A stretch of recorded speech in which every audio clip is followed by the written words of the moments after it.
Merhabalar. Şu zamana kadarki en heyecanlı videolarımdan bir tanesini çekmek üzereyim.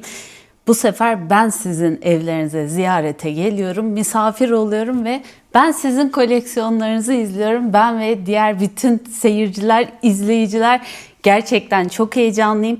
Sizlerden videolar istedim. Koleksiyonlarınızı bize anlatın dedim. Hangi şehirde oturuyorsunuz? Nasıl bakım yapıyorsunuz? Bir 9-10 tane video geldi. Daha hiçbir tanesini, bir tanesi hariç diğerlerinin hiçbirisini izlemedim ve çok heyecanlıyım. Neler anlattınız, neler gösterdiniz gerçekten çok merak ediyorum. Daha fazla sizleri de oyalamadan hadi başlayalım diyorum. Evet, herkese selam öncelikle. Ben Su. Akçay'da yaşıyorum ve benim evim maalesef ki kuzeybatı cephesine bakıyor, bu odam daha doğrusu. Bu yüzden ben böyle portatif armatürler kullanıyorum. Bunu kullanmakta zorundayım çünkü benim evimin bu odası çok az ışık alıyor. Yani gün ışığını çok az alıyor. Sadece aydınlatmasına yetiyor ama bu benim bitkilerim için asla yeterli bir aydınlatma değil. Şimdi Evinizin cephesi gerçekten bitki bakımında çok önemli. Güney, güneybatı, güneydoğu cepheler efsane oluyor ama bu tarz kuzey cephelerde sıkıntı çok büyük oluyor ve böyle yapay aydınlatmalarla bitkilerinizi desteklemek zorunda kalıyorsunuz. burada normal standart akvaryum için kullanılan şu şekilde kırmızı full spektrum, soğuk beyaz ve gün ışığı olarak ledlerim var. Ben bununla gelişim sağlıyorum. Bu zaten akvaryum bitkileri için olan bir ışık. Jacqueline yerinden memnun. Üçüncü yaprağını getiriyor. İki yaprağını benimle getirdi. Şu an üçüncü yaprağını getiriyor. Bu durumdan da memnunum açıkçası.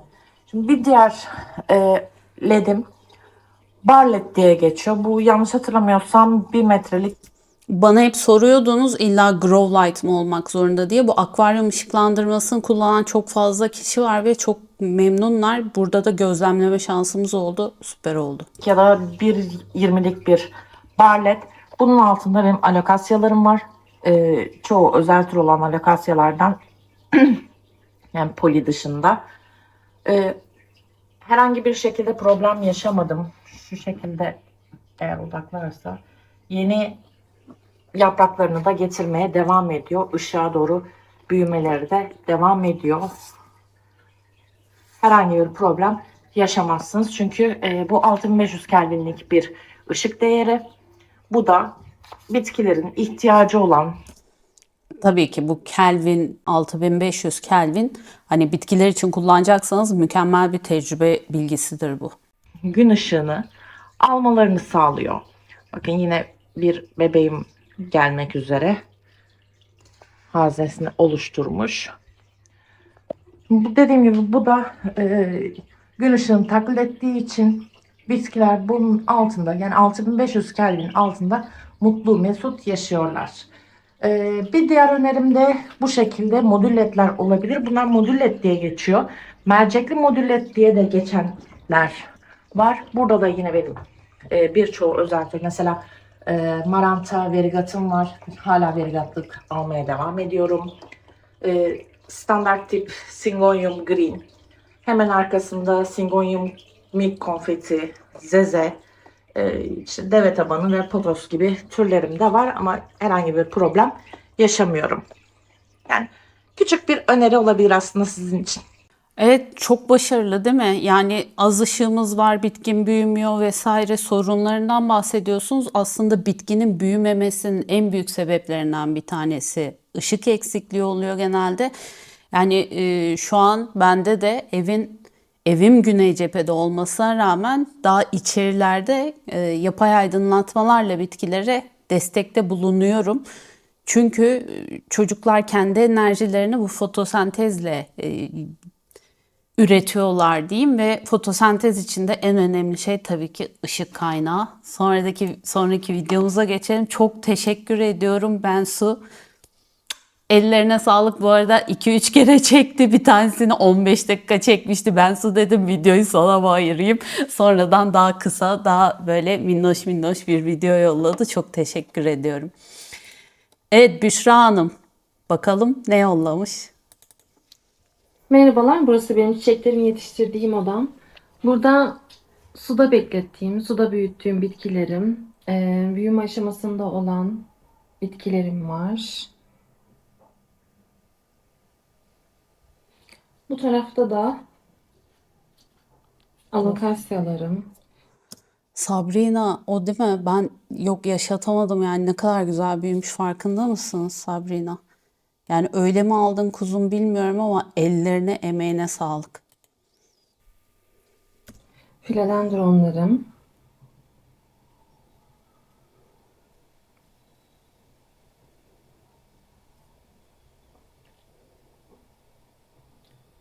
Bazılarında yosun sopaları var, bazıları kilbilyelerinde, bazıları bazılarında yosun sopaları var. O yosun sopası ile ilgili şu ufak bir uyarıda bulunayım. O yosun sopası ne kadar ince olursa o kadar çabuk kuruyacaktır. Olabildiğince hani ben kümes tellerinden yapıyorum mospolları. Bilginiz olsun hani bitki tutunuyorsa tabii kökleri içeriye koyuyorsa, içeriye doğru uzatıyorsa çok güzel ama biraz daha kalın olursa bitki için daha elverişli olacaktır. Çünkü bitkinin hava köklerinin o yosun sopasının içerisine gitmesi için orada bir nem hissetmesi gerekiyor. Yoksa bitki bunu algılayamaz ve oraya tutunmaz. Ha sadece bağlamak için, destek için yapıyorsanız tabii ki hiçbir sorun yok. Nacizane önerim. Yosun sopaları var, bazıları kilbilyelerinde. Öyle. Çok teşekkür ediyorum. Emeğinize sağlık. Ne mutlu size böyle güzel bir köşeniz var. Köşe biraz fazla köşe. Şöyle göstereyim.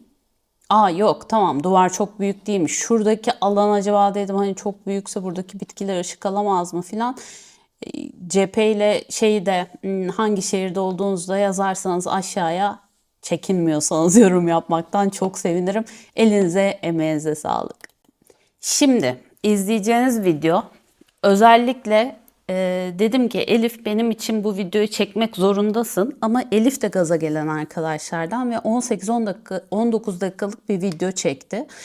Ve sonrasında daha kısa bir video çekecekti ama hastalandı. O yüzden yeniden video çekemedi. Ben de işte dedim ya bir tane videoyu izlemek zorunda kaldım diye. Çünkü edit yaptım ve 6 dakikaya indirdim. Ama bu videoyu kesmeyeceğim. Daha fazla kısaltamadım. Çünkü çok önemli bir konu var. Çoğunuz bana diyorsunuz ki ben doğu bölgesinde yaşıyorum. Nem çok düşük ve bitkilere bakamıyorum. Tropikal bitkilerimi mutlu edemiyorum diyorsunuz. Elif Antep'te yaşıyor. Ve şu zamana kadar gördüğüm en güzel, en sağlam tropikal bitki koleksiyonuna sahip içerik üreticisi diyemeyeceğim. Sadece hikaye atıyor. Genellikle çok fazla reels üretmiyor. Arkadaşım diyeyim o yüzden. Hadi keyifli bir salon gezisine çıkalım. Merhaba Minnoş Jungle izleyicileri, ben Elif. Evime hoş geldiniz diye başlayayım. Şimdi size yaklaşık 3 yılda oluşturduğum koleksiyonumu göstereceğim ve nerede ne şekilde konumlandırdığımı anlatacağım. Ekranda şu an 3 tane kedi var. Gördünüz mü? Ben yeni fark ettim. Nasıl daha fazla bitki yerleştirebilmek için neler yaptığımı anlatacağım. Belki ufak tefek tüyolar alırsınız. Şöyle bir salonumu göstereyim önce. Gördüğünüz gibi küçük bir salonum var. Gaziantep'te Bu arada Elif'e ben bu videoyu izlerken Elif dedim o nasıl küçük bir salon? Seni dedim taşa tutar insanlar. Şöyle söyledi kamerada gerçekten çok büyük gözüküyor dedi. Salon normalde 20 metrekare falan mı? Yani bunun da açıklamasını yapayım. Kızın üstüne çok fazla gitmeyin o da küçük mü falan diye. yaşıyorum. Yazları nem oranı %15-20'de yaşıyorum. Yazları nem oranı atacağım. Belki ufak tefek tüyolar alırsınız. Şöyle bir salonumu göstereyim önce. Gördüğünüz gibi küçük bir salonum var. Gaziantep'te yaşıyorum. Yazları nem oranı %15-20-25'lerde. Kışları da %40'ın üstüne pek çıkmıyor. O yüzden ciddi bir nem sorunu var. Ama şöyle söyleyeyim ben size, bitkiler gerçekten düşündüğümüzden çok çok daha güçlüler. Bir şekilde adapte oldular. Ben bunu başarabildim. Hepiniz de yapabilirsiniz bence. Nem cihazlarını bile kullanmıyorum bir süredir. Üşeniyorum. Çok sayıda nem cihazım var. Gördüğünüz gibi buraya böyle bar tabureleri aldım arka tarafa. Onların üzerine Güzelliğe bakar mısınız? İşte size izlediyseniz eğer bitki odası tasarımı yaparken şeyden bahsediyorum ya, aynı boyutta olmasın bitkiler. Şimdi burada çok güzel bir akış sağlamış Elif ve bütün bitkiler hem ışığa ulaşabiliyor hem de karşıdan baktığınızda çok güzel bir görüntü oluşuyor. Bitkileri boy sırasına göre şu akışı seviyorum böyle yeşil. Burası da epey bir öldü. Daha yeşil, daha yoğundu. Bazı bitkileri de eşimin iş yerine götürdük. Evet, çoğu hem antoryumların yaprak sorunu var. Bir de çoğu da kedilerin azizliği. Burada çok güzel vakit geçiriyorlar sağ olsunlar. Şimdi şu köşeyi göstereyim. Çok güzel ışık alıyor. Tülü de kapatıyorum. Yazın şöyle söyleyeyim. Yazın ben bir ay kadar burada yoktum. Birine emanet etmiştim. Hiç kimse bizim gibi bakamıyor. Çok kayıp verdim. 40-50 bitkim kayboldu maalesef. O yüzden yoğunluğu azaldı. Daha yoğun, daha yeşildi burası. Burayı da böyle bir saksılık aldım. Böyle bir Çok fazla bitkisi kök çürümesinden gitti. Yani takipçileri de görmüştür hikayelerde. Gerçekten yani canım acıdı ya izlerken. Başta dalga geçmiştim. Döndüğünde hiçbirisini bulamayacaksın falan diye de sonra o kadar özel türler gitti ki içim yandı. çiçeklik. Tepsilere koydum daha fazla yerleştirebilmem için. Normalde üstüne birer tane saksı konuluyordu her bir rafa. Fakat ben böyle tepsiler yerleştirdim ki tepsilerle daha fazla saksı yerleştirebileyim çünkü yerim yok. Şöyle kalp kalbi sarkıtıyorum. Şunda da kıvırcık, pardon, normal ruj çiçeğim vardı. Kırmızı açıyordu o da. O da öldü. Bu yaz ölmüş daha doğrusu. Benden kaynaklı değil, ben öldürmezdim muhtemelen. Şöyle bir kabinim var. Özel türleri, özel begonyalarım var. Onları buraya koyuyorum. Annem isteyen antoryumları. Şurada hastası olduğum bir begonyam var. Şöyle göstereyim. İçine ışıklandırdık. Buraya en tepeye bir grow light koydum. Alta kadar tam gitmiyor saksılardan. LED taktım altlara da. Ama şu an yanmıyor, LED bozulmuş olabilir. Şurada da vardı galiba LED. Pardon, burada kenarda var. Buraya da bir makulata yerleştirdim. Yerinden memnun. Şimdi şu da çok severek aldığım bir çiçeklik oldu. Çiçeklik herhalde adı, saksılık çiçeklik her neyse.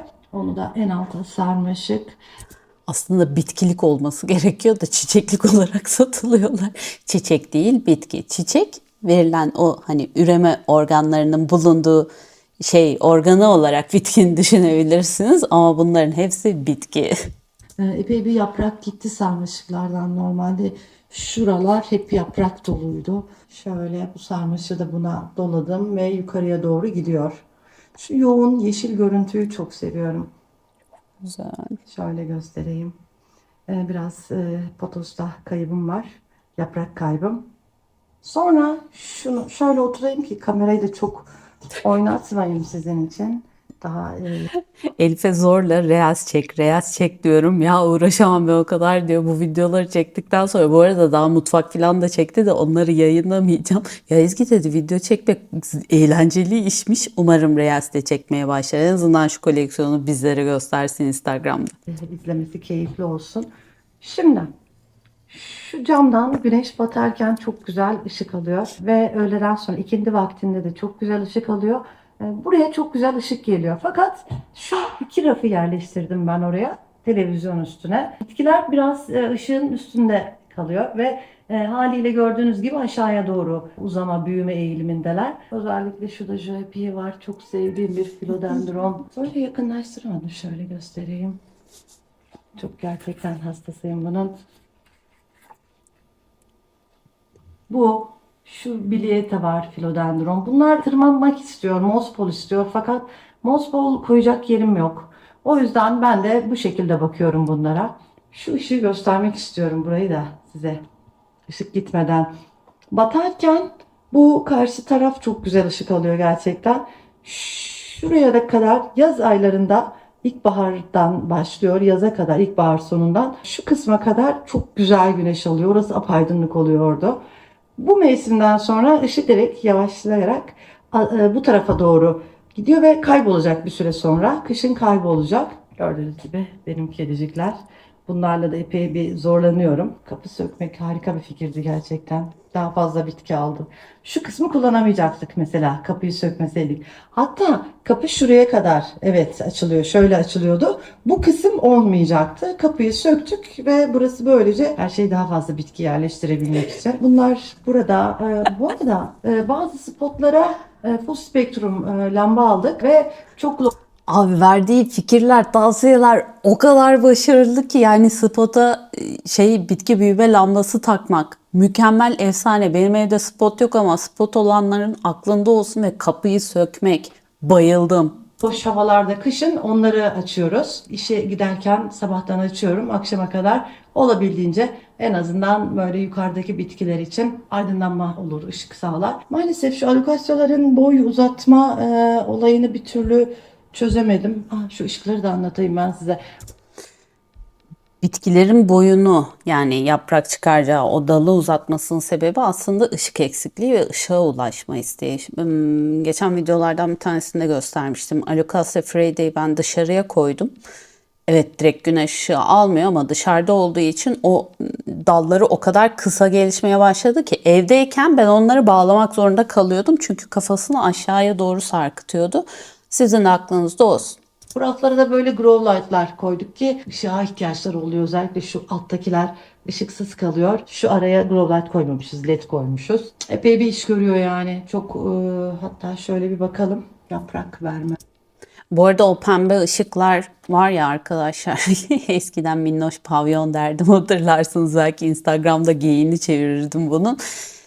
Çok tavsiye etmiyorum. Orkide bakıyorsanız, çiçekli bitki, sebze, meyve filan, meyve olmaz da sebze filan yetiştiriyorsanız evet bu tarz grow light'lar pembeli morlu uygundur. Ama full spektrumlu gün ışığı kullanmanızı ben tavsiye ederim. Çünkü onun içinde bütün dalga boyları var. Mavi, yeşil vesaire, kırmızı, bütün hepsi var ve bitkinin ihtiyacı olan bütün renkleri, bütün ışıkları oradan alıyor. Pigmentleri oradan alıyor diyeyim. Hatta şöyle bir bakalım. Yaprak verme var mı? Zaten bunların hepsi burada geldi bu yaprakların. Şurada var. Bir tane yeni yaprak geliyor. Şöyle de bir seram var. Küçük begonyaları koydum. Dibine de yosun koydum. Ve o yosunları sık sık ıslıyorum. Gün aşırı ki nem sağlasın. Bunlar nem istiyor. Şunun güzelliğine bakın. Bu antoryumların yaprak kuruması hep oluyor. Yenilmiş gibi. Gördüğünüz gibi Bu arada kabinde de bakılan antoryumlarda ben o çürümeyi, yani kurumayı falan görüyorum. Hani nemle mi alakalı acaba? Bu arada bir tane video izlemiştim YouTube'da. Adam doğasına gidiyor, yani doğal bu alokasyaların, antoryumların yaşadığı tropikal ormanları ziyarete gidiyor. Videosunu çekmiş ve oradaki antoryumlarda da aynı sorun var. Yani çok fazla zorlamayın, üzmeyin kendinizi. oluyor yenilmiş gibi. Gördüğünüz gibi salonum böyle konumlandırdım. Evet, dediğim gibi daha da devam ediyor aslında ama en azından küçük de olsa böyle trik bilgilerin olduğu güzel bir video editi yaptım size diyeyim. Elif, eline emeğine sağlık, çok geçmiş olsun bir kez daha. Sonraki videomuz. Merhabalar. Size öncelikle bitkilerimi göstereyim şöyle hızlıca. Genelde pledendron türleri bakıyorum. Sarmaşıklar, White Princess, Pink Princess, yani bulduğum pledendronu alıyorum. Zaten yeni bir hobiciyim. 1-1,5 yıl arası oldu. Balıkesir'de yaşıyorum. Burada bitkiler kesinlikle uyumuyor. Uyuma dönemine girmiyor. Yaz kadar aktif büyümüyor ama kışında çok uyuduklarını söyleyemem.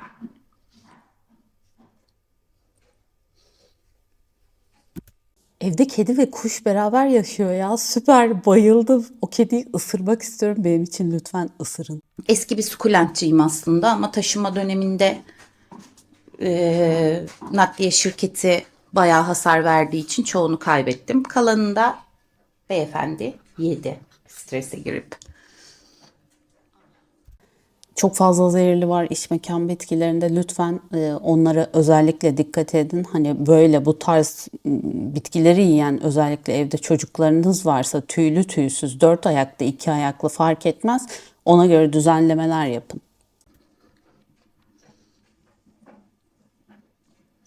Toprak karışımlarını ben yapıyorum. Ağaç kabuğu, perlit, kil bilyesi, geçirgen bir toprak elde etmeye çalışıyorum. Sukulentler dışında bütün çiçeklere aynı toprağı kullanıyorum.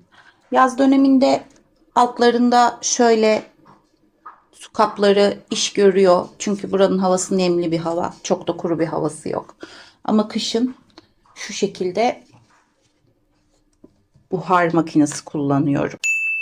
Şimdi önce evin nemi yüzde kaç onu bilmemiz gerekiyor bizim nem makinesi kullanmamız için. Tropikal bitkiler evet nemli ortamı seviyorlar ama demin Elif'in evinde de gördüğümüz gibi adapte olmaları çok iyi. Şimdi tropikal bitkileri asıl strese sokan ne arkadaşlar biliyor musunuz? %70'e çıkardın 30'a indir. Ya bu makine 70'e çıkarmaz tabii ki de ama 30'ken evin nemi. Hani bu tarz dalgalanmaları çok fazla sevmiyorlar. Yani ben çok fazla bu bilgiyi gözlemleme şansım olmadı ama yaptığım araştırmalara göre şimdi düşünün Amazon'da, yağmur ormanlarında falan yaşayan çocuklar bunlar ve nem sabit yani 50 ise 55 oluyordur. Yani 80 ise 85 oluyordur maksimum. O yüzden öncelikle evin nemini bilmeniz gerekiyor. Sonrasında bu tarz bir düzenlemeye gidecekseniz gidin. Ama mesela bu nem makinesini burada çalıştırıyorsanız bence o da risk. Çünkü direkt yapraklara veriyor. Ben fısfısı niye sevmiyorum? O yaprak uzun süre nemli kalırsa eğer bir süre sonra mantar, bakteriyel enfeksiyonlar oluşabilir. Nem makinesini bitkilerin üst seviyesine yerleştireceksiniz ki ve havalandırma sağlamanız gerekiyor. Böyle bir güzel hava akımı olması gerekiyor ki o nem dağılsın. Yaprakların üstünde kalmasın, etrafa dağılsın. Gübre olarak NPK ve sıvı solucan gübresi veriyorum. Faydasını görüyorum. Yeterli büyüme, yeterli vitaminini sağlıyor.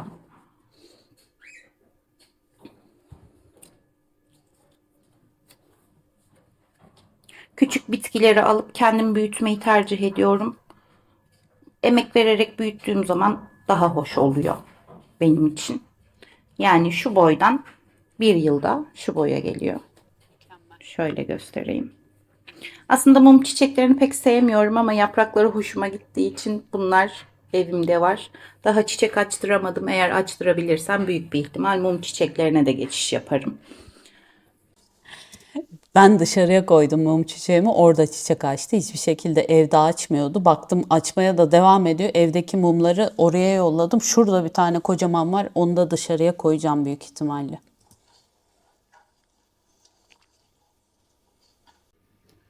Daha çok sarmaşık türlerini seviyorum.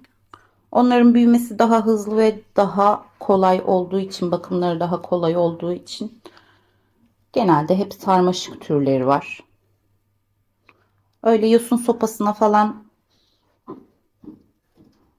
sardırmayı pek sevmiyorum ben aslında. Böyle sarktıkları zaman benim daha çok hoşuma gidiyor. Şurası gibi. Şu da şu şekilde duvarı kaplayacak. Sarmaşığı zaten ben hiçbir şekilde yosun sopasının sarılmasını tavsiye etmem yani. Yosun sopasının mantığı bitkinin yapraklarının daha büyük çıkarmasını sağlamak aslında hani baktığınızda. Sarmaşığı hani yosun sopası niye şey yaparsın? Mikans'tan bende de var mesela şu an kitaplığa doğru sarkmış durumda. Böyle daha güzel duruyor zaten. Ya dediğim gibi hani yaprak büyütmeyecek bir bitkiyi boşu boşuna o yosun sopasına alıp bakımıyla uğraşmak bence de gereksiz. Eğer o kadar büyüyebilirse tabii.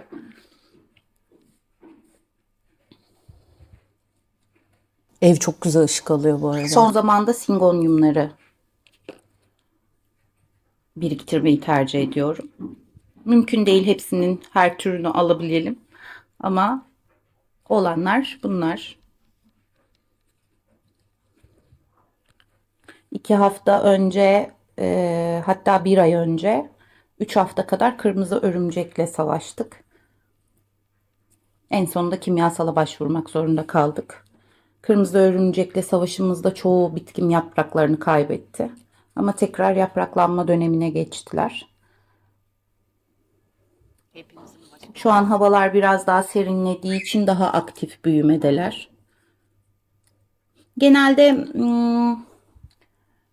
evime gelen bitki eğer büyükse bir çelik alıp onu köklendirip yedek olarak tutmayı seviyorum. Çok önemli bir konu kesinlikle. Hani bitkiniz eve adapte oldu ya da bu tarz sarmaşık filansa kesin zaten çelik alın da, ya sarmaşıktan gerçi çok çelik almaya gerek yok. Zaten kökleri zarar gördüğünde illaki dalından çoğaltırsın. Ama hani sende zaten 2 tane var, bir tanesini bana ver diyen çok oluyor. Niye vereyim? O benim yedeğim aslında, aklınızda bulunsun. Anaç bitkim ölürse elimde bir tane daha bitkim olsun diye. Bitkilerimi hep aynı yerden ve güvendiğim satıcıdan almayı tercih ediyorum. Çünkü bizim evimize gelen her bitki bir canlı muamelesi görüyor, insan muamelesi görüyor. Öldükleri zaman çok üzülüyorum. Yani ölür, ne yapayım, yenisine sağlık diyemiyorum hiçbir zaman. Nasıl yerini sevmiş, bak çiçek açmış. Ay. Var yeterim. Bitkilerde genelde duvarda böyle iz bırakan şeyleri sevmediğim için bantla yapıştırmayı tercih ediyorum. Çünkü aralarından böyle bir şeyler gözüktüğü zaman, tokalar falan gözüktüğü zaman çok hoşlandığım bir görüntü olmuyor. Onda tuttu mu bant ya?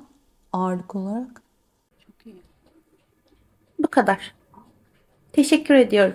Ne demek, biz teşekkür ederiz. Ne kadar keyifliydi, ne kadar güzeldi. Hobinize sağlık, anlatımınıza sağlık Filiz Hanım. Elinize sağlık. Çok teşekkür ederim. Evet, şimdi Ankara'ya gidiyoruz. Gökçe Hanım'ın evine gidiyoruz. O kendisi çok minnoş bir yazı yazmış. O yazıyı bir okuyalım. Sonrasında da videosuna geçiş yapacağız. Merhabalar, nasılsınız? Çok teşekkür ediyorum, sağ olun. Ben Gökçe, size Ankara'dan yazıyorum. Ankara'nın yüksek kesimlerinden Keçiören'de yaşıyorum. Burası merkezden bir 5 derece daha soğuk. Bu sebeple tropikal bitkilerim az. Video çekerken çok heyecanlandığım için bitkilerime nasıl baktığımdan pek bahsetmemişim. Severim sizi ben ya. Bir de çok uzatmak istemedim, buraya yazmak istedim o sebeple. İç mekandakiler için toprak kurudukça suluyorum. Hangi bitkiler var acaba? Yeterli güneş almalarını sağlıyorum. Yapraklarını siliyorum. Arada besinli su veriyorum. Besinli suyu aradadan ziyade bitkiler büyürken, büyüme dönemlerinde vermenizi tavsiye ederim. Yani yeni yaprak çıkarıyorlarsa kutu üzerinde yazan talimatlara göre besinle destek verin çocuklara. Günlük ya da haftada birkaç kez özellikle yazın soğuk buhar makinesi açıyorum. Çünkü çok kuruyor hava. Ayrıca bolca seviyor ve konuşuyorum. Çok tatlı. Dış mekandakiler için dış mekanda var. Toprak kurudukça ve mutlaka ya sabah ya akşam güneş battıktan sonra suluyorum. Kuruyan alt yapraklarını temizlemek en büyük hobim. Aşırı keyifli değil mi? Kesinlikle ya. Karga ve güvercinlerin toprağa gömdüğü kedi mamalarını ayıklıyorum. Arada toprak ekliyorum, arada besin veriyorum, bolca seviyorum en önemlisi. Sizi de ilgiyle takip ediyorum. Çok teşekkür ederim. Bakalım videoda neler göreceğiz. Çok heyecanlıyım. Merhabalar, Ankara'dan herkese sevgiler. Salonda perde arkasında bir yaprak güzelim var. Hemen üst tarafta telgraf. Bu telgrafları dal olarak getirmiştim yanında. Konserve. Ha, çok tatlı durmamış mı ama konserve ya? Tatlılığına bakın. Dal olarak getirmiştim. Yanında da pembe telgraf var. Arkada bir süt kaktüsü var. Yanında starliçe ve burada da peperomia hop var. Bunu çok küçükken almıştım. Bu hale geldi. Yanında bir pilea ve geçenlerde aldığım monstera var. Hemen yanında bir maranta ve arkasında da bir alokasia var. Soğuk buhar yardımıyla arada günde böyle yarım saat falan bir nem veriyorum bunu. Biraz önce anlattım nemle ilgili düşüncemi. Ama tabii ki siz bilirsiniz. Bu arada saksı üzerine çakıl taşı neden konuldu, estetik dursun diye mi bilmiyorum ama aklınızda bulunsun. Toprağın bu tarz şeyler toprak üzerine yerleştirirseniz çok geç kurumasına sebep oluyor. Hani kış döneminde sıkıntı yaşayabilirsiniz. Bunlara sevdiklerini düşünüyorum. Alokasia Ama Ankara'da nem düşük ya. Bu da mantıklı bir uygulama olabilir tabii. Alokasia tüm yapraklarını kaybetmişti. Son bir yaprağı kalmıştı. Sonrasında tekrar köklerine tekrar bir baktığımda, toprağını yenilediğimde tekrar yaprak vermeye başladı. Salonun diğer tarafında bir kauçuk var. Bunu da dalından getirmiştim. Burada silindirik bir kılıç var. Burada az önceki pileanın yavrusu olan bir pilea var. Ve yine bu tarafta bir kılıç var. Yine salonda diğer köşede baktığım bir monstera. Az önceki monsteradan ayırmıştım bunu. Bunu da suda bakmak istedim. Arada bitki besini veriyorum. Mutlu görünüyor. Sudaki bitkilerinize toprak için satılan bitki besinlerinden verirken çok dikkatli olun. Yaptığım araştırmalara göre hiçbir işe yaramıyor ama zararı olabilir. İlla vereceğim diyorsanız seyrelterek, ciddi anlamda seyrelterek verin. Su içerisinde bakılan bitkilere hidroponik besin verilmesi daha iyi olacaktır. Aklınızda bulunsun. Yeni bir yaprak çıkardı. Burada yine batı cephesinde baktığım sukulent türleri, çift dikenler tacı var. Bunlar dışarıdayken çok mutlu olmadılar. Aşırı güneşte çok mutlu olmadılar. O yüzden Çok fazla sukulent bilgim yok ama hovartiyalar, şu dikenli olan arkadaşların dışarıda mutlu olmadığını öğrendim yakın zamanda. Hatta iç mekanda da çok rahat bakılabiliyormuş. Alttaki de sulu suku, isim anası benim. Güneşten nefret ediyor, aklınızda olsun. yine güneş alıyor fakat direkt yakıcı güneşi almayan, biraz böyle gölgede kalan iç mekana koydum. Bunlar da hemen az önceki bitkilerimle aynı hizada fakat dış balkondalar. Açık havada baktığım bitkilerim. Kaktüsler, sukulentler. Yine yavrudan büyüttüklerim var.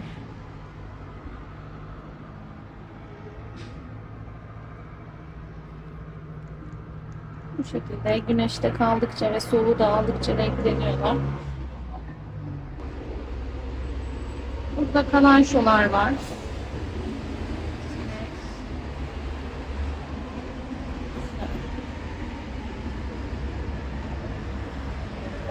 Şeye bayıldım bu arada. Böyle nereye koyacağız raf olarak vesaire. Tahminen bunlar mutfak için satılan şeyler. Meyvelik, sebzelik vesaire olarak kullanılan şeyler. Ne kadar tatlı durmuş sukulentlerde. Aha, bitti. Elinize, emeğinize sağlık. Çok teşekkür ediyorum. Evinizi bize açtığınız için. Ankara'da bitki bakımı çok zor, biliyorum. Yani Antep'le kıyaslayamıyorum. Onu ancak Elif yapabilir, bilmiyorum ben, ama nem konusunda çok sıkıntılı bir yer. Ayrıca aşırı kuru ve soğuk dönemleri, hani donu vesaire çok fazla olduğu için bitki bakımı çok zor. Tropikaller özellikle çok zor. Kolay gelsin, bir sonraki video. Bunda da yazı var. Merhaba, bitkilerime kil bilyesi ve yosun kullanarak dış saksılı yöntemle bakıyorum. Uzun süre bırakıp gitmek ve su tasarrufu avantajı sağlıyor. Mantıklı. Çok mantıklı. Şimdi Gülnur Hanım da bana daha kısa bir video atacaktı ama annesinin eviyle ilgili bir sorun olduğunu hatırlıyorum. Yanılmıyorsam onu atmadı ama gene de 14 dakikalık bir videosu var. Hızlandıra beraber bakmamızı istiyorum. Emeğine sağlık diyorum. Emeğini boş harcamak istemiyorum. Burada böyle güzel güzel bitkilerim var. Şurada bir ananasım var. Yine bunlar var. Muzum, kaktüslerim, sukulentlerim. Bakın bu bitkim yavruladı. Hiç ellemiyorum, onu bu şekilde seviyorum. Ama bir gün gelecek Nasıl sanıyorum. coşmuş. Ayırmak zorunda kalacağım onu. Bu da aynı şekilde. Nasıl sevmişler yerlerini yalnız. Bu Pumluera herhalde mevsimidir diye düşünüyorum. Bütün yaz yaprakları üstündeydi. Son bir ay, 20 gündür falan. Bütün yapraklarını döktü. Bir bitkinin kökleri sağlamsa gerisini boş verin. En sonunda Yine uyanacaktır. burada fokuslarım var. Hastatum var. Hastatum. Anne yok. Neydi ya? Neyse unuttum ismini. Yine şu. Böyle yosunda bakıyorum buna. Çok Alttaki ilginç. eviresi üstünde yosun. Evet, kapalı sistemde bu arkadaş. Ama yakında normal bir sisteme geçireceğim. Bunlar da yine böyle. Bu arada bulunduğunuz yerde filan nem ciddi anlamda çok düşükse bu tarz şeyleri yapabilirsiniz. Yani dışarıdan nemi alamayan bitki kökünden nemi alırsa da bir şekilde adapte oluyor. Bakın monsteram var. Monsteram var yine. Evet, bira bardaklarını bile saksı yapabiliyorum. Bulamayınca böyle. Bu kloryosum var. Kloryosum uzayıp gidiyor şu an. Yani yana doğru giden bir bitkiymiş. Sürüncü bitkilerden. Burada Tırmanıcı değil. Emily Joseph'um Geçemiyorum. var. Zamyan var. Lady'den şu an üretimdeyim. 2 tane ürettim. Bir Mestikon var. Australyas. Ay hepsi çok güzel. Mesela herkes bana söylüyor ama ben unutuyorum. Fakat yaprağı çok güzel. İlk açtığında böyle açıyor. Sonra böyle çok güzel bir altın yeşili gibi bir neon yeşili oluyor. Burada yine signorinum var. Burada evet kus var yine samyan ve Evet. siyah samyan. Ah şükür toprakta. Şu yeni kararıyor çünkü yine açtı. Yine kararmaya geçti. Ve bu domestikumdu. Evet, bunlar domestikum. Bunları böyle çoğaltıyorum şu anda. Çoğalttım yani. Daha doğrusu kestim. Büyüyor. Böyle minik bir sera yaptım. Her şey yosunda ve kilde. Sabah açıyorum, gündüz. Sonra kapatıyorum onları. Ve burada yine bitkilerim var. Nasıl gidiyor bunlarım? Epilennumlarım burada. Bazı şeyler götürmüyor. Retaro. Bu da göstereyim. Şöyle bakın, alttaki bilyesi, üstte yosun. Ama içindeki mesela bardakta da yine suyum var. Yani dış saksısında. Yalnız ben şuna dikkat ediyorum. Şeyin içine biraz kil bilyesi, suyun dış saksının içine biraz kil bilyesi suyun içine koyunca sanki daha bitkiler rahat kökleri ediyormuş gibi geliyor. Bilmiyorum, ben öyle devam etmeye çalışıyorum.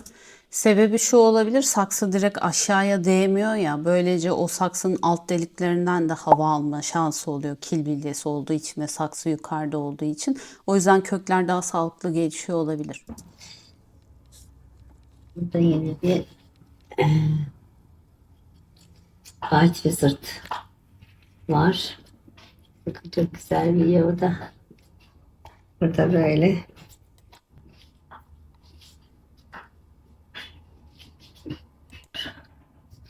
Burada bir süt kaktüsüm var. Bu ne? Bir dakika. Ve uzuyor. Burada bir süt kaktüsüm var. Yuh. Kaç metre o? 1,5 metre, 2 metreye yakın var bence. Böyle bir siyah samyan var. Bakın görüyor musunuz nasıl? Göstereyim. Daha gördüm. Aha. O geliyor. Ve yine burada bitkilerim var. 14 dakika edermiş bu ev yani. Evet. Kısa sürecek bir ev değil. Şimdi benim Burada anne çocuk oturuyorlar. bilgisayarda da yer sıkıntısı olduğu Çok için güzel büyüyor. Bakar mısınız ışıkta? Rengi bu. Işık almayan rengi ise bu. Ya ışık ne kadar fark ettiriyor bitki için anlatamam. Burada yine alakasyalarım ve meloni. Meloni yapraklarını bir ara döktü. Niyeyse sarar. Sanıyorum yazın sıcakta etkilendi. Onu biraz böyle şeye doğru aldık. Dinlensin diye. Çünkü strese girdi bence. Bakın burada yavruları var. Burada. Yavruladı. Bu da yavruladı. Henüz daha açmadı. ve Homelena. Omelena, ben öldürdüm onu. Ah, bayılıyorum ben bu bitkiye. Ben de çok seviyorum ama iki Bakar sefer mısınız bitkinin ilk yaprağı ya açtığında ki kenardaki pembeliğe ve şuradaki violindeki viol diyorum. Edward iki sefer aldım, ikisinde kök çürümesi yaptım ya. Bir de suyu nasıl seven, barış çiçeği gibi bir bitki yani, öyle düşünün. Buradaki pembeliğe bitkinin kenarında pembe değil ince bir yosunla örtüyorum. Ben mecburen 5-6 gün bazen bırakıp gitmek zorunda kalıyorum. Kışın yine toprağın nemli kalmasını sağlıyor yosun. Yazın yine aynı şekilde toprağın nemli kalmasını sağlıyor yosun. Çok kalın bir yosun değil, ince bir yosunla örtüyorum. Nemlendiriyorum. Çok kalın ve yüksek olursa bu bitkilerin bitki boğazları var arkadaşlar. Orayı çok doldurursanız bitki bizim boğazımızda sıkılması gibi düşünün. Nefes alamaz çocuklar. Durmuyor çünkü havayana çok çabuk pisen. Ay öldüm bittim gidiyorum diyen susuzluğu sevmeyen bir bitki. Bu da öyle. Bu da sevmiyor. Bakın. Sevmediği için ne yaptı bana? Ne var? Monstera. Rapidora. Rapidora. Uzun bir isim var. Rapidora. Bu kadar. Buna bir bakayım ya. Sanıyorum bu son gelen yaprak da yırtıklı. Evet. Yerini sevdi. Şurada ne yapmış bu? Evet. Bukle bukle. Çok unlu bir Bayılıyorum tonu bu ya. araya. Bukle bukle. Agrenemalarım da çok güzel. Bir de yaprak veriyor. Puh, Burada yine bir maşallah. tane daha var agrenema. Yaprak veriyor. Hani bana hep soruyorsunuz, kil bilyesinde zeze olur mu, aglaoma olur mu, su sevmeyen bitki olur mu? Kil bilyesinde böyle akıllı saksı sisteminde sukulent bakanı da gördü bu gözler. Oh, şeye bakın. Monster'e. Burada bir araholde yine bir signonyum var. Daha devam ediyor. Yine burada bir kılıcım var. O da kilyesinde ve uzun bir Bakar mısın saksıda şuna? böyle bir tasarım yaptım kendim. Çok iyi. Her yere bitki. Evet. Kampanyası gibi bir şey. Ben üsteliyorsun. Köklerini kapatacak şekilde üstünü sarıyorum. Sonra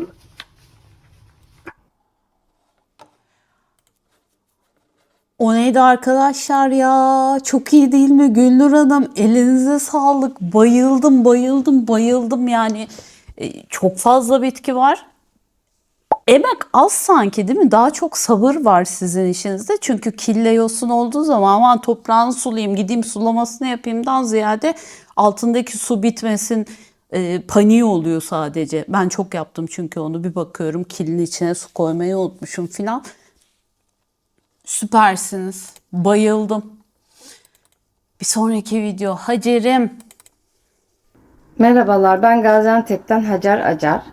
Kuzeydoğu cephesinde yaşıyorum. Burası benim füme camlı balkonum. Maalesef karşılar yüksek olduğu için doğu cephesindeyim ama çok da bir aydınlatma olmuyor. Mesela burada kaktüstür, sukulentler hiç güzel yetişmiyor. Bunlar nadirler, öylece duruyor. Çok büyük bir gelişim göstermiyor. Hatta bunu ablama veriyorum, ona. O biraz geliştiriyor, sonra bana veriyor. Neyse, böyle geliyoruz. Benim burada bir rafım var. Radyatör üstü olduğu için sadece yazın kullanıyorum. Burada biraz daha ışık almasını istediklerimi koyuyorum. Daha sonra şöyle daha karşı tarafta köşede Görüntünün güzelliğine bakın. aydınlatmalı bitkilerim var. Aydınlatma iyi geliyor bize. Burada filodendronlarım gayet güzel gelişiyor. İşte aglonemalarım da iyi gelişiyor. Yalnız bu yazı çok zor atlattık. O yüzden de birazcık zayıfladılar ama şimdi güçlenmek üzereler. Burası da benim bir diğer köşem. Gene aydınlatmalı. Ben bu aydınlatmadan çok memnunum. Minnoşum sağ olsun. Neredeyse her yeri aydınlatacağım. Burada bu şekilde çok memnunum. Ha, bir doğa çiçeğim işte çok gelişmiyor ama ölmüyor da. Kendini büyütüyor gibi bir şey. İşte diyelim. Bundan bende de var. Şimdi ikinciyi aldım. Buna benzer bir tane ya. Eziyet eziyet ama başaracağım kaletyalara bakımı öğrenip size anlatacağım. Böyle bakın diye. Fena değil. Devam edelim. Burası benim mutfağım, karantina bölgem. Buraya yeni aldığım bitkileri koyuyorum. Orkideler hariç. Diğer küçük şunlar falan yeni geldiler. Biraz dursunlar. Karantina candır arkadaşlar. Bütün bitkileri ilaçlamaktansa bir bitki zararlısı gördüğünüz zaman sadece karantinaya aldığınız bitkiyi ilaçlamak büyük bir rahatlık. Burası da menekşe bölgem. Oy. Şu an camlarda filtre olduğu için aynalı filtre kullanıyorum. Yoksa yakıyordu ama yazın buradan kaldırmak zorundaydım. Bayağı heder oldular. Şu an iyiler. Maşallahları var. Bunlar da suda yetiştirdiğim bitkiler. Şöyle diyeyim. Yani çok daha böyle çok aydınlık olmuyor ama buranın güneşi yakıyor maalesef. Ve burası asıl mekan diyelim bitkilerimin. Bir yatak odasını bitki yeri yaptım kendime. Aha, bir dakika, o neydi Burası Hacer? mekan. Ulan bu ne? Bununla ilgili bilgi istiyorum açıklama kısmına. Bitki yeri yaptım kendime. Film çekim projektörü gibi bir şey mi o? Burası hem misafir yatak odası falan diyelim. Şöyle burası aslında aydınlanıyordu da ben gene bitkilerim yanıyor diye aynalı filtre kullanıyorum. Şöyle resmen aynalı. Şöyle yukarıda hoyalar var. Aslında burada benim bir tane şu Aha, çok mantıklı. borum var ama yazın bu camı açarken maalesef sıkıntı olduğu için çünkü yukarıya gelemedik. Buraya asıyorum ben asmam gerekenleri. Mesela hoyalar orada asılı oluyor. Sarkanlar da orada asılı oluyor. Şu an için idareten burada duruyorlar. Havalar serinledi akşamları. O yüzden de asacağım gene. Bekliyorum. Burada diğer bitkilerim var. Bunlar burayı seviyor. Burada gayet güzel gelişiyor. Sonra böyle karşıya doğru geçiyoruz. Şöyle. Evet. Burası da gene ışıklandırma, yapay ışıklandırma. Çünkü illaki camın arkasında kalıyor maalesef. Bir de duvarın da arkasında kalıyor. Deminki videoda hani onu uyaracaktım. Böyle çok güzel camın önünde bir bitkim güzel ışık alıyordur diyorsunuz ama bu tarz kuytu köşede kaldığında istediğiniz kadar cama yakın olsun. Bitkinin gökyüzünü görmesi lazım.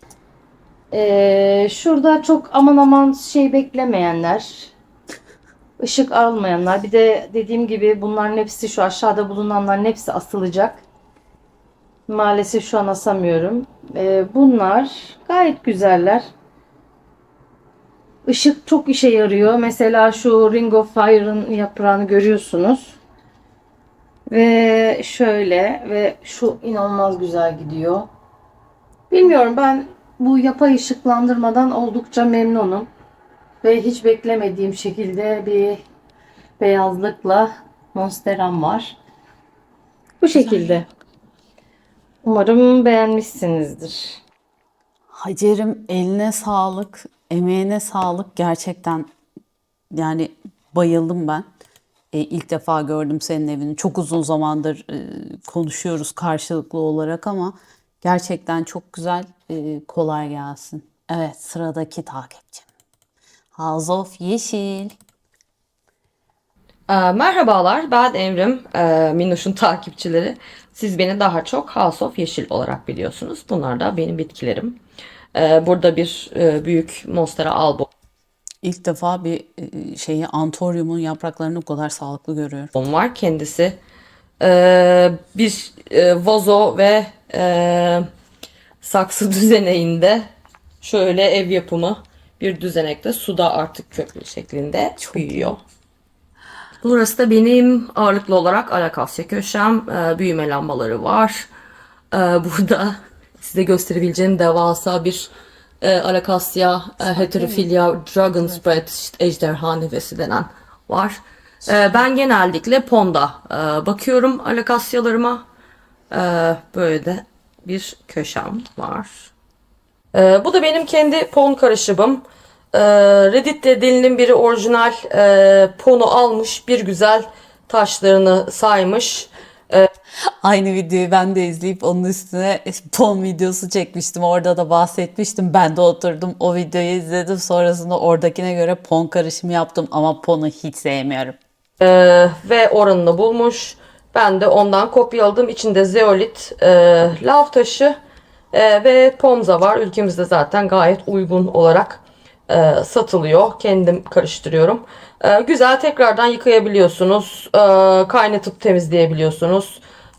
Ya da bir hidrojen peroksit yardımıyla temizleyip tekrar kullanabiliyorsunuz. Evet, bunlar da benim Mospol'umdaki big boylar. Yani büyük arkadaşlar.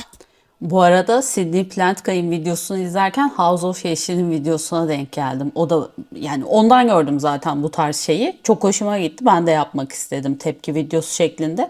Direkt yazdım Evrim'e. Evrim dedim, sen Sydney Plantkay'a yollayıp Minnoş Şangıl'a yollamazsan seninle bozuşuruz.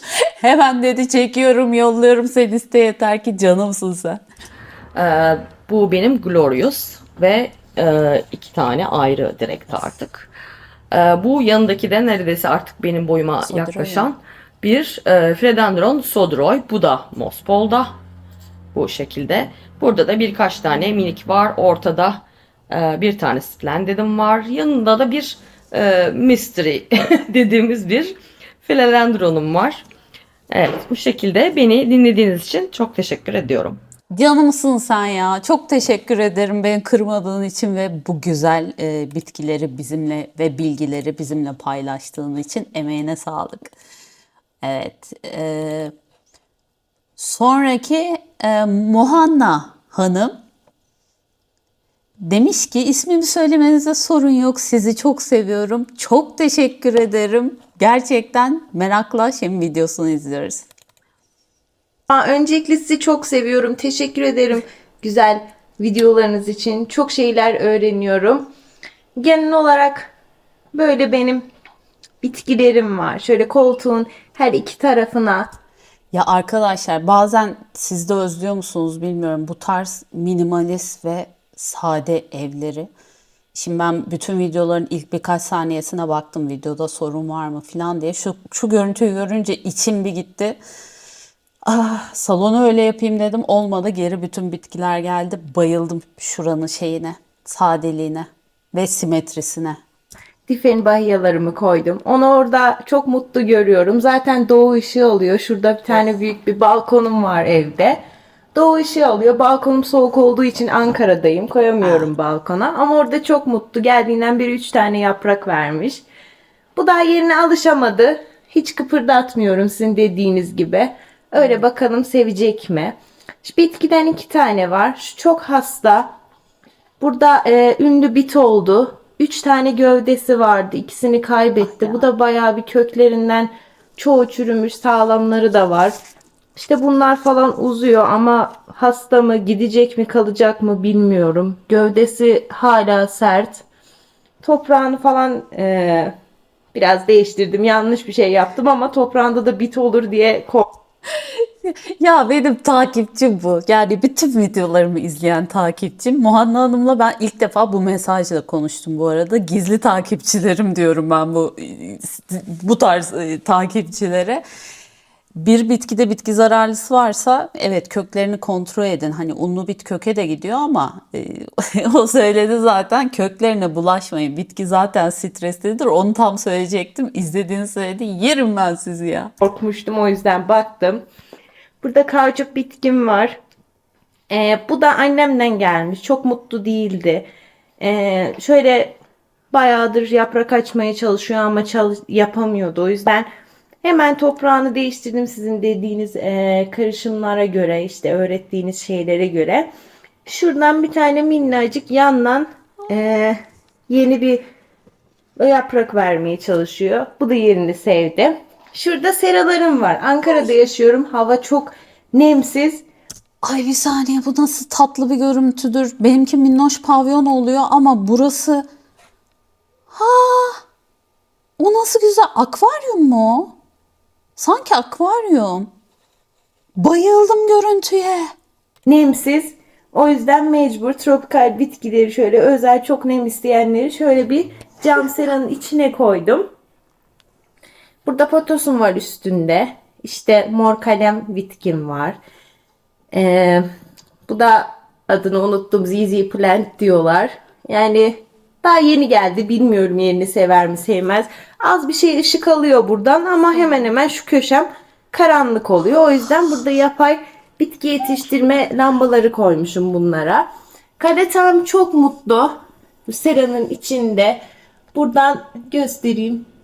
1, 2, 3, 4, 5 tane falan yeni Ay o yapraklar ne kadar nemli öyle. yaprak veriyor. Burada da 2 tane aynısından farklı renklerden var. Bu yerin çok sevdi. Bu yeni yaprağı çıkarmış. Burada da areka diyorlar herhalde. Ve Arekasya polim var. Bu geldiğinden beri çok hasta oldu. Çok strese girdi. Şöyle sarı sarı lekeleri var. Size gönderecektim ama ne güzel oldu bu video. Şöyle sarı sarı lekeler. Niye biliyor musunuz? Fısfısla aynı mantık. İçerisi, yani benim düşüncem, içerisi o kadar nemli ki mantar bakteriyel enfeksiyon yayılması için çok uygun bir ortam var. Genelde görürsünüz bu tarz kapalı seralar yapanların o kabinetler falan diyorlar ya, şu kadar minicik vantilatörler oluyor. Burada hava akımı sağlamak için. Yapraklar çok nemli. Benim tahminim büyük ihtimalle mantar enfeksiyonu olabilir bu. Mantarsa yayılma olasılığı çok yüksek. Bir gözlemleyin. Mantar hiç yaşamadım ama çok hızlı yapraklara yayılabilen bir hastalık diyeyim. Eğer öyleyse diğer bitkilerden uzaklaştırıp antifungal şeyler var bitkiler için. Spreyler var, işte ilaçlar. Hani onlarla bir tedavi yapmak lazım ama mantar değilse bile olurlar burada. Saunada bitki tutuyorsunuz siz şu an. Görüntü mükemmel ama ya havalandırma lazım, buraya mini vantilatörler lazım ya da ciddi anlamda böyle kapağını açıp kapatmak lazım. İçerisi muhtemelen %90 falan nem, %80-90 nemlidir buranın. oluyor. Bayağı stresi var. Geldiğinde şu yaprağı açacaktı. Minnacık şuradan ama durdu. Artık yaprağı açmıyor. Burada da bir tane Arekasya venti var. Bu da çok yeni. Daha bakalım minnoş yerini sevecek mi? Burada şu an 89 nem var. Yeni şöyle çıkardım. Yapraklarını falan sildim de nem biraz yüksek. Birazdan düşer muhtemelen. Şurada Ha, yaprakları sildiyseniz ama gene de çok durgun ortam. Bitkiler böyle hava akım, ben diyorum ya, hani salonunuzda bile mini vantilatörlerle böyle bir o sirkülasyonu yapın. Çünkü bir bitki böyle nefes alıp verdikçe arkadaşlar buhar da çıkarıyor. O topraklar işte şey yapıyor, buharlaşıyor topraktaki su vesaire. Ve bitkinin etrafında şimdi bir poşet içerisine nefes verdiğinizi düşünün ve bu poşet içerisinde karbondioksit birikecektir, değil mi? İşte bitkilerin çevresinde de bu oluşuyor. O yüzden işte bir hava akımıyla o bitkinin etrafına oksijeni bizim getirmemiz lazım. birikim var. Yerini çok seviyor. Sizin dediğiniz gibi aldığım hemen saksısını değiştirmedim. Hep o yanlışı yapıyordum. Değiştirmedim, o yüzden yerini sevdi. Syngonium. Herhalde yanlış söylersem kusura bakmayın. Bu da yani yeni, bilmiyorum. Daha bakacağız. Bir tane yeni monstera almıştım. Bunu içeri koydum. Biraz nem alsın. Buraya göre nemi düşük.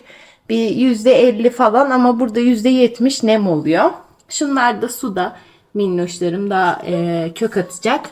Bir tane de şu Çin parası mı diyorlar herhalde. Ya. Bu da geldiğinde çok stresteydi. Çok korkuyordum. Sizin videolarınıza baktım. Gayet mutlu artık. Köşede de aslında ben bunu başka köşeye koymuştum. Karanlık bir yere koymuştum da. Ama misafirlerim vardı. Şuraya koydum. Yani bilmiyorum, yeni bir şey vermemiş. Geldiğinden beri böyle. Yani seviyor mu sevmiyor daha hiçbir fikrim yok. Paşa kılıçları genel olarak zaten çok yavaş büyüyen bitkiler. O yüzden panik yapmanıza gerek yok. Hayata devam etsinler yeter. Mutfağımda burada aşk merdivenim var. Bu hiç gelişmiyor. Öyle duruyor. aşırı nem istiyor benim bildiğim kadarıyla. Ankara'da birazcık zor. Kabine işte %90 neme bunu koyabilirsiniz ama sığmaz muhtemelen. Yani camın aslında şu doğu güneşi alan camın şu köşesinde. Seviyor mu sevmiyor hiçbir fikrim yok. Öyle Bitki ışık almıyor. geldiğinden beri öyledir. Burada starliçem var. Şu yeni yaprağı. Yeni yaprağı biraz eskilere göre daha küçük çıktı. Yırtılmıştı. Kendi hasar işte Küçük yaprak direkt ışık sorunudur. Az ışık. çıkamamıştı. Bir de burada şöyle bir şey var. Hem balkonun camı ışığı kesiyor hem de mutfağın camı ışık kesiyor. 2 kere ışık kesilmiş oluyor ve bitkilere, mutfaktakilere aslında çok az ışık geliyor. Güneş Ben olsam ama yok içerisi sıcak. Hırp, devam. biraz az. Ne yapacağımı bilmiyorum. Monsterem hastaydı. Şöyle her birinde tek tek 1, 2, 3, 5 tane yaprağını kaybetti. Kahverengi şöyle tane tane lekeler vardı.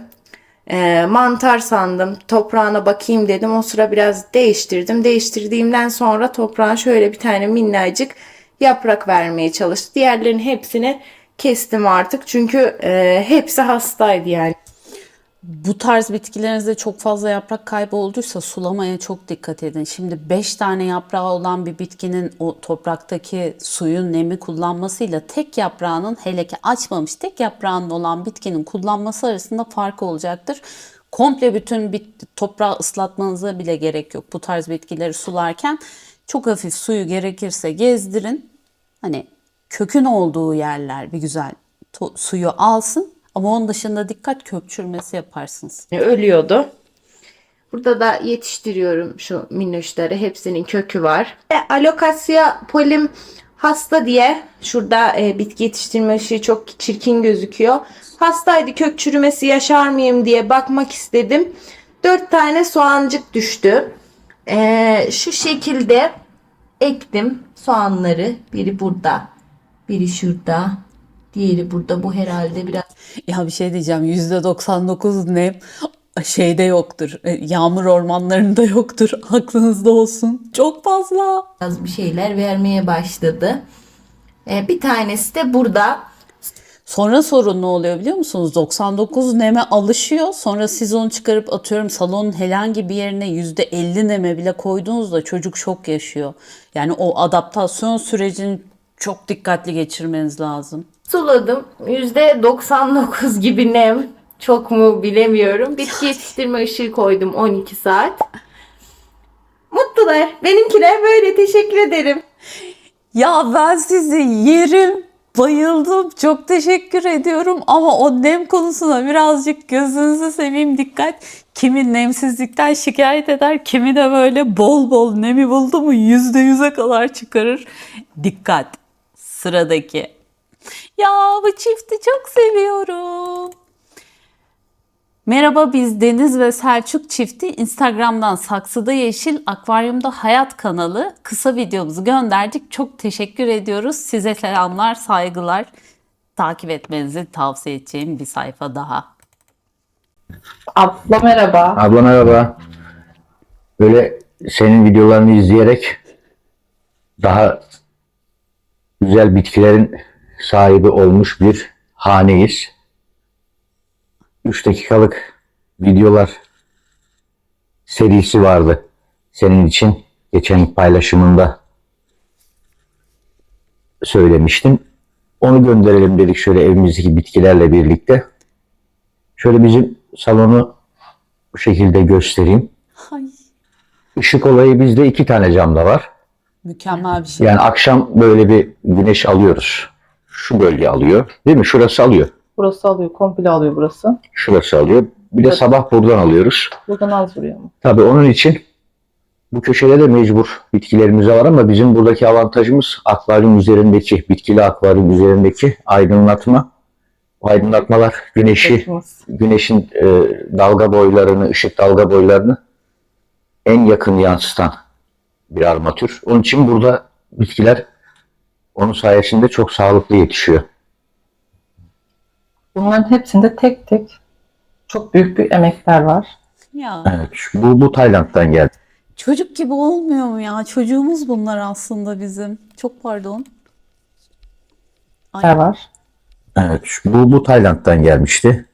Bu da aynı şekilde begonya türü. Bu ufak bir Değil mi? şekilde Çok küçüktü. gelmişti. Şu şekilde geldi. Bu şekilde geldi. Emek var. Olmaz olur Bu mu? şekilde oldu. Şimdi Böyle de çoğaltıyoruz bunu. Bu şekilde. Tabii emek bunda.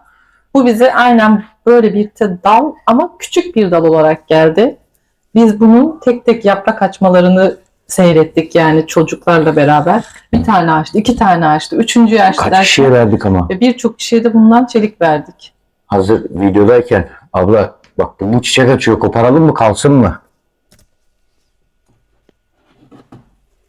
Sizinki açıyorsa benimki de açıyor, tamam mı? Hayır, kalsın. Bunlar çok fazla enerji çekmezler. Dursun, onunla ilgili sorun yok. Sadece tropikal bitkilerdeki bu alokasyalarda, filodendronlarda çok nadir de onlarda açan çiçekler çok fazla enerji istiyor. Bir de yani enerji sarf ediyor bitkide. Bir de çok bir şeye benzemiyorlar. Böyle güzel bir şey kesilir mi? Kesilmez ama kuruduğunda böyle etraf pisletebiliyor. Aklınızda olsun. Bunda ikinci çiçek. Dua çiçeği o Yeni açıyor. açmıştı, bu ikinci çiçeği onun. Burada da ışık alıyor aslında değil mi? Bizim bu yukarıda burası da alıyor ışık. Tabii canım ya böyle vuruyor. Akvaryumun üzerindeki ayaklığın üstünde de var. Şöyle Bu çok gösterelim güzel. abla. Bunun üstü de böyle nasıl desem kadifemsi gibi Aynen. bir O da çiçek güzel ama. bir tür.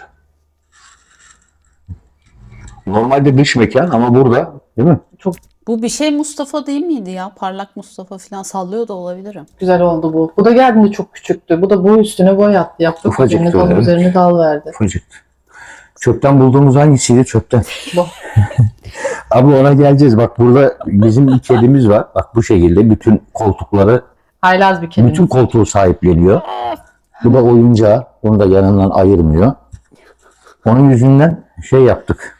Taşlar. Taşlar yaptık böyle mecbur. Artık toprakları sürekli eşelemeye başladı bu haylaz. Kurtuluş. Başka seçeneğimiz kalmadı. Fil kulağı var burada. Çöpten bulduğumuz bu. Evet. Bir restoran takmıştı bunu. Şeyden sonra mı attı acaba? Bitkilerinizi, difenbahryanızı çöpe atın çünkü zehirli. Kapısının önündeydi. Biz de yolda böyle yürüyorduk. Baktık kovanın içinde. Sadece sapı vardı ama yaprak yoktu. Eşim dedi ki ben alacağım dedi. Ya dedim ayıp dedim ama yok girdi içeriye. Biz zaten atıyoruz al dedi geldik. Şimdi böyle boy boy yapmak. Kocaman oldu. Bu Asla da aynı yok. şekilde atılıyordu.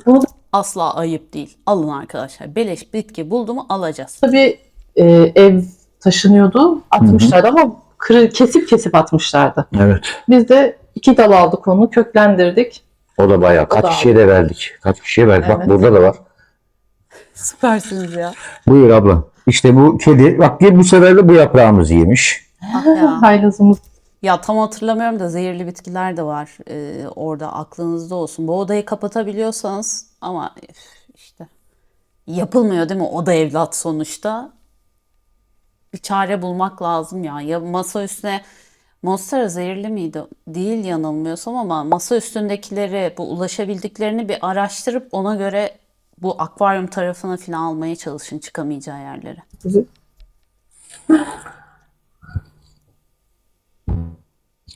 Burası güneş alan yer. Pilea'ya bak. Akşamları alıyor böyle. Bir de burası var. Çok vardı. Kaç? 110 tane saksı vardı. Çok fazla vardı da Evet. kediden ilk kediyi aldığımızda yavruydu. Ondan dolayı birçoğunu vermek zorunda kaldık. Kedi yavruydu. Abla biz hepsini verdik mecbur. Dağıttık yoksa 110'a yakın çiçeğimiz vardı Bir de aslında. bizim böyle Bitkimiz vardı. çeliklerimiz var tabii böyle. Biz bu şekilde yapıyoruz. Çelik ayırıyoruz. Gelenler de alıp götürüyorlar böyle saksılarıyla Evet, beraber. aynen. Bir de dağıtım yapıyoruz. Çok güzel. Şöyle tekrar bir uzaktan Akvaryum çok salonu güzel. çekelim. Bizim salonumuz. Çok keyifli, aşırı sıcak bir ortam. Bir de şey fark ettiniz mi? Var mı salonda bilmiyorum ama televizyon yerine akvaryum var. Mükemmel ve bitkiler. Hobimiz. Evdeki Abla eğlencemiz. görüşmek üzere. 3 dakika demiştin ama 4 dakika oldu. Hoşçakalın. Çok sağ ol her şey dakikalar için. oldu. 15 dakikalar oldu. Bilgilerin için, paylaşımlar için takipteyiz. Canımsınız siz. Ya çok tatlı. Ay çok heyecanlıyım. Çok bayıldım evinize. Ya çok sıcacık bir ortam, çok sıcacık bir salon bence. Kedi, ah o kediler, yaramaz çocuklar gerçekten öyle. Sıradaki. Bu boşlukta uzun, yüksek ve çok da böyle genişlemesine yer kaplıyor. Bu arada Umay diyeceğim. Adını değiştirdim. Ümmühan yakışmıyor ona. Umay koydum adını. Umay'la komşuyuz biz. Yani 2 kilometre falan ya vardır ya yoktur aramızda. Ama sosyal medyadan konuşmaya devam ediyoruz. Umuyorum ki bir ara oturup kahvemizi, çayımızı karşılıklı içeceğiz. Bu boşlukta uzun, yüksek ve çok da böyle genişlemesine yer kaplamayan bir şey olması gerektiğini düşündük. Ve annemin şefler arası buraya çok yakıştı. Ondan çaldım. Bu arada Umay da mimar. Büyük diye çalamayacağımı düşünmüş ama bir şekilde aldım. Bu kabuklu bit olmuştu. Kimyasal ilaçla ancak geçti. Bir yıl boyunca geçmemişti.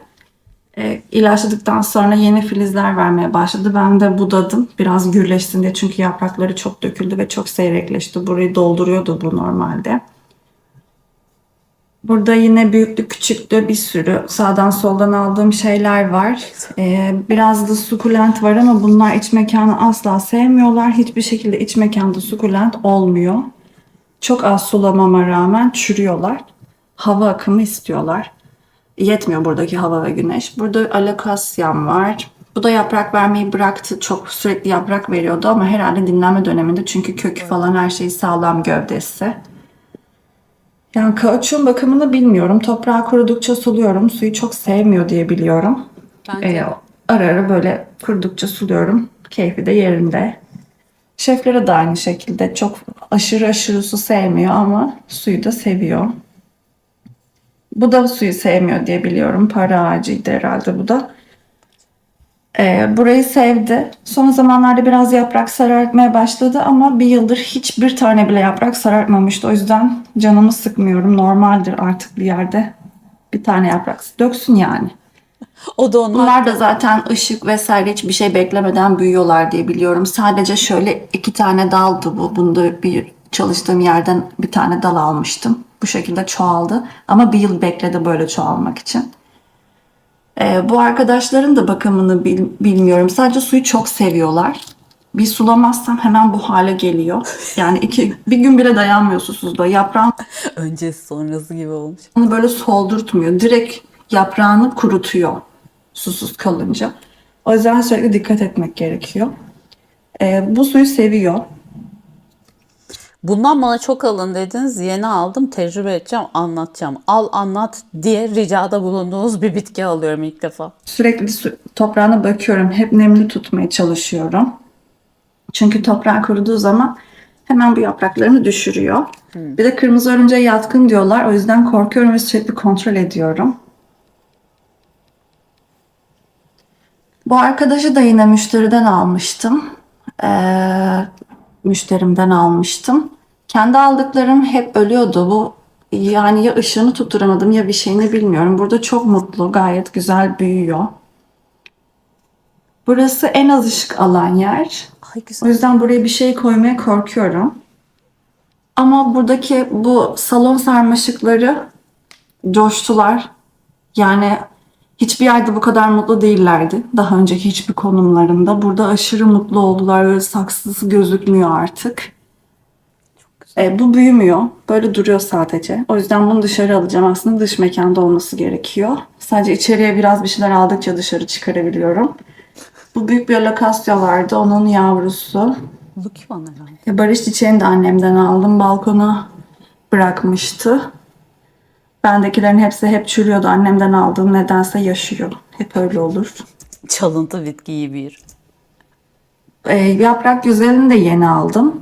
Buraya yerleştirmeye biraz korktum ama fena da gitmiyor. Yani o kadar fazla da ışık istemiyormuş herhalde. Sukulentler her zamanki gibi iç mekanda çürüyorlar. Keyifsizler. Kuşkonmazım kırmızı örümcek olmuştu. Bütün Nasıl ya? Kuşkonmaz da mı kırmızı örümcek oluyor? Neyini yiyorlar bunun ya? Yaprağı yok, bir şey yok, tül tül şeyleri var. Şu ince yapraklarını dökmüştü. Ben onu sürekli yıkadım. Bir hafta boyunca banyoda bıraktım. Düzeldi ve şimdi bu hale geldi. Çok dayanıklı bir bitkiymiş. Bunun adını bilmiyorum ama hiç bir sıkıntısı yok. Az ışığa toleransı da çok fazlaymış. Gövdeden sanki bir telgrafın akrabası gibi. Geldiğinden beri o kadar güzel büyüyor ki ve yaprakları parlak ki bayıldım buna. Bu burayı asla sevmedi, yılbaşı çiçeği. Ne sever ne sevmez onu da bilmiyorum. Annem balkonda Kışın soğuğu yemesi gerekiyor. İçeride olmaz o kuzum. bakıyor ama benim balkonum açık hava. Açık hava seviyorum onu da bilmiyorum.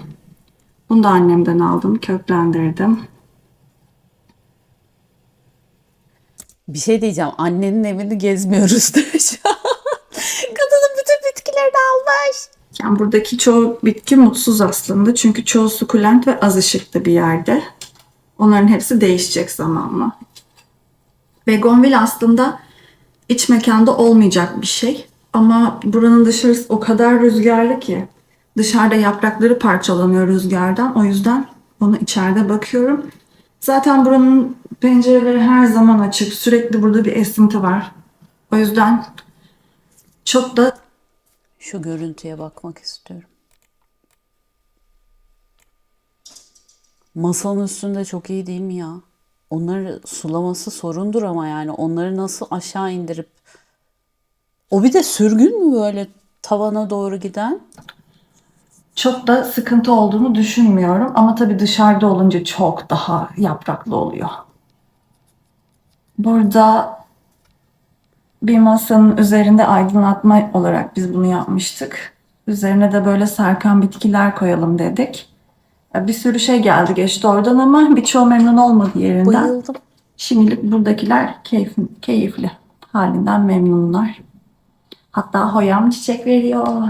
Ya Demek ki çok da zor değilmiş. Yani bu kadar az ışıkta, bu kadar az bakımda çiçek verdiğine göre. Bunu otoparka bırakmışlardı. herkes Herhalde attılar herkes bir bitki araklamış çöpte. güvenliğe sordum. Sahibi yokmuş. Ben de tabii ki çorladım.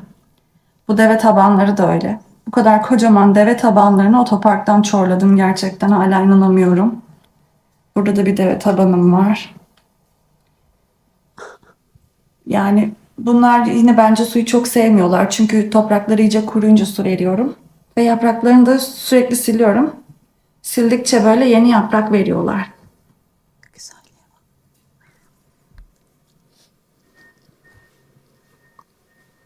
Doğrama önünde yine biraz buraya bir şeyler koymaya korktum. Işık fazla geliyor diyor ama philodendronlar buradan aşırı memnun bence.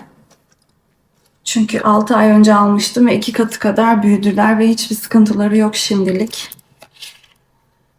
Bunlar işte o rafın üzerindeydiler mesela. Orada asla büyümediler. Bunlar Madagaskar Yasemini ve buraya koyunca hemen büyümeye başladılar. Işık ne kadar Arkada da önemli. patos sarmaşığı var. Bu da hiç hava, su, ışık dert etmeden büyüyen bir arkadaş. Aman tanrım. Yine burada yerini bulamamış 2 tane.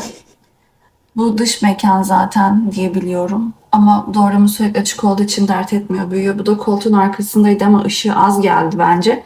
Buraya alınca daha güzel büyümeye başladı. Arka tarafta büyümeyi durdurmuştu.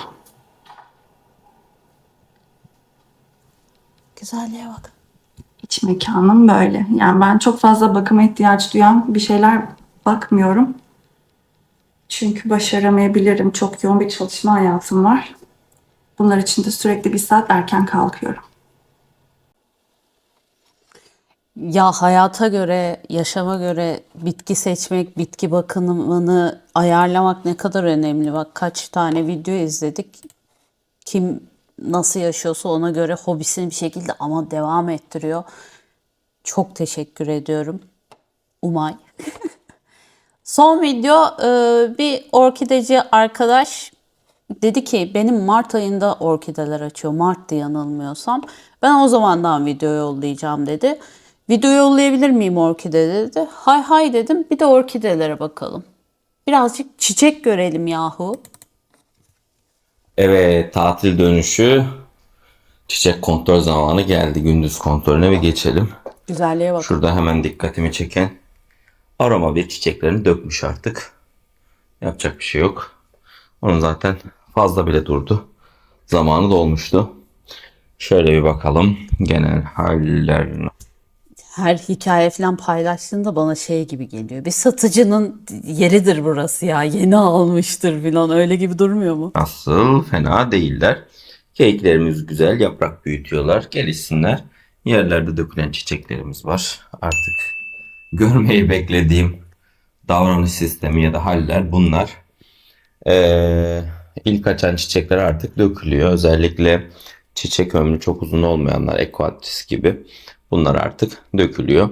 Bazı şeylere böyle macun sürmüştüm gitmeden önce. Hemen tomurcuklar ve aktifleşmeler başlamış.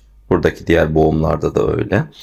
Onun dışında çok da bir kaybımız yok. Evet, Black Hiç bakamıyorum. Yani denedim anlatayım diye, bir anlatabilmek için aldım 5-6 tane. Yeşil yeşil duruyorlar. Şuradan geldiğimiz zaman Black Pearl son dal veren orkidemiz çiçeğini açmış, ilk çiçeğini. Bu yıl biraz geç dal verdi. Diğer dallarından da hafif bir aktifleşme var gibi ama henüz bir gelişme yok. Bir tane de cake'imiz var burada. O da çiçek açıyor. Onun dışında çok bir ekstrem bir durum yok. Zaten 4 günlüğüne gitmiştim. Sulayıp gitmiştim. İşte çiçek soldurmalar var. Bunlar normal artık. Zaten ilk çiçek açanlardan bir tanesi buydu biliyorsunuz. Ve artık normal. Sadece şunun bir tane çiçeği solmuş. Bu pek normal değil. Ki bunun geçen yıl da huyu bu şekildeydi. Çiçeklerini erken soldurmaya başlamıştı. Sanırım bu biglipler çiçeklerini çok uzun süre tutmuyorlar. Ya da ben de böyle. Durumlar bu şekilde. Ya şey oluyor böyle, belki siz de başkalarını izlerken öyle oluyorsunuzdur. Ya nereden biliyorum bu kadar bitkinin adını yahu? Orkidelere karşı sıfır, Phalaenopsis. Bilgim bu kadar. Bir de Dendrobium mu vardı? Bilmiyorum. Alıp onu da adadan ayırmıştım. Çok çok çok teşekkür ediyorum. Umuyorum ki video bilgisayarıma sığacak ve yükleyip paylaşabileceğim. Bayağı uzun bir video oldu ama ben eminim ki keyifle izlediniz. Çok keyif aldınız. Kanala abone olmayı, videoyu beğenmeyi ve güzel yorumlarınızı aşağıya bırakmayı sakın unutmayın. Bu tarz videolar eğer ilgi çekerse birkaç kere daha böyle sizin evinize misafir olarak gelebiliriz hepimiz.